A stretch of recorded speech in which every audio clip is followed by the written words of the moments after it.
Ciao amici, oggi vi parlo della mia esperienza con il Realme GT Master dopo 4 mesi di utilizzo.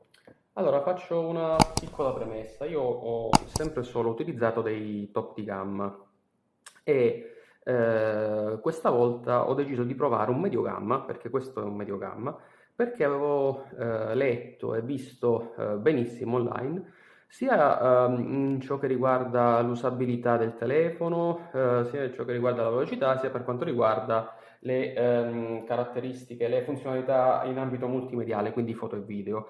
E vi devo dire che quanto buono ho letto ve lo posso confermare dopo un po' di mesi di utilizzo. Ora, procediamo con ordine, insomma, vi faccio una carrellata veloce, questa non è una recensione, è solo le mie impressioni dopo un po' di tempo, dopo un po' di mesi di utilizzo, dopo ben 4 mesi. Allora, cominciamo con l'estetica. Dimensioni che io definisco umane, perché è sì, più grande.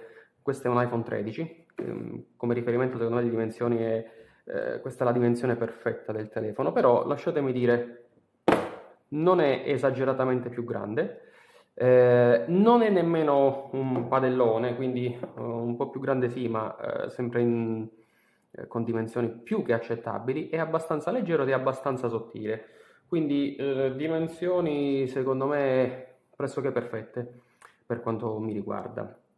Poi, menzione di merito alla batteria, perché non solo ha una durata che secondo me è eccellente, perché copro le 6 ore di display in pratica sempre, dunque lo uso un giorno sempre, a volte un giorno e mezzo. E un'altra cosa, diciamo, importantissima per ciò che riguarda la batteria è la velocità con la quale la batteria si carica, perché ha una ricarica a 67 watt, quindi il tempo di fare la doccia a 10 minuti, 15 minuti la batteria è subito al 50%. E questo in pratica fa cambiare proprio mi ha fatto cambiare il modo in cui io intendo l'utilizzo del telefono, quindi il rapporto con il caricabatterie. Mi sono dimenticato, bene, lo attacco un attimo e la batteria è subito a un livello accettabile, nel giro di pochi minuti. Io dico 10 minuti, magari sono 15, sì, però vola subito oltre il 50% di carica residua. Poi l'usabilità su app e app, intendo tante app di tante tipologie diverse. Non ho trovato differenze con un top di gamma, cioè scattante più o meno nello stesso modo. Ho fatto pure un test comparativo e ne farò anche un altro test comparativo a breve, perché adesso ho un Realme GT, quello non Master, quindi il fratellone maggiore. Però vi dico, l'usabilità per quanto mi riguarda non subisce rallentamenti tra questo e un top di gamma.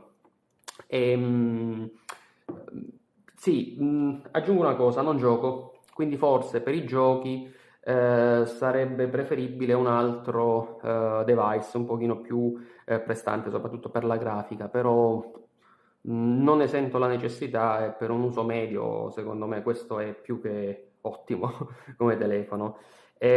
Passo invece alla fotocamera. Fotocamera che secondo me è buona per ciò che riguarda gli scatti, un po' meno buona per ciò che riguarda i video, semplicemente perché non registra in 4K a 60 fps. Però ho fatto delle foto che ho utilizzato per un confronto fotografico e vi dico, foto al chiuso, scusate, con luce artificiale, foto con la fotocamera in modalità notte, questa era completamente buio il corridoio, foto con mille colori, con una luce buona. Secondo me non sono brutte queste foto, quindi per quanto mi riguarda con le foto questo telefono mi sento di promuoverlo abbastanza. Solo il video, sì, il video può essere migliorabile, però i video che ho fatto di recente li ho fatti con questo telefono e secondo me sono tutti sufficienti, non eccezionali, ma comunque sufficienti. Io dico che per un uso comune, anche in questo caso, secondo me il telefono è ottimo. E, quindi, tirando un po' le somme, Oggi questo telefono in versione 628 costa poco più di 200 euro. 40 euro in più, 50 si trova quello da 8 giga e 256 giga di memoria. Secondo me per questa cifra è difficile trovare meglio e quindi per quanto mi riguarda ritengo sia davvero un ottimo acquisto e quindi non posso che confermare quanto di buono letto in rete. Quindi se il budget a disposizione oscilla tra i 200 e i 250 euro, io vi consiglio di tenere in considerazione questo aggeggio perché ne vale davvero la pena. Vi invito a dare un'occhiata ai confronti comparativi che ho fatto e a quelli che farò, che vi lascio magari in descrizione di questo video, e a iscrivervi al canale Telegram che lascio sempre in descrizione perché lì pubblico le migliori offerte che mi passano sotto mano, anche offerte chiaramente d'acquisto per questo telefono, comunque per terminali di questo tipo. Se avete al solito dubbi, suggerimenti o altro, scrivetemeli nei commenti e vedrò di rispondervi appena possibile. Ciao a tutti!